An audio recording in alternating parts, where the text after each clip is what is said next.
ठीक है भाई, इसमें बेस ट्रेबल लगेगा और उसके बाद ये देखो तुम्हारी किट भी इसमें वही वाली है।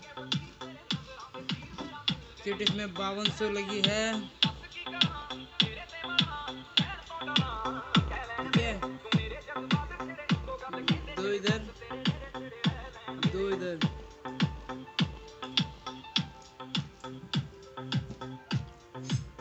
एक स्पीकर और लेके आए हम, इसे भी लगा देंगे इधर। तो ये कुछ ऐसा लगेगा। दोस्तों स्वागत है आप सभी का हमारे YouTube चैनल सेलफोन इलेक्ट्रॉनिक्स में।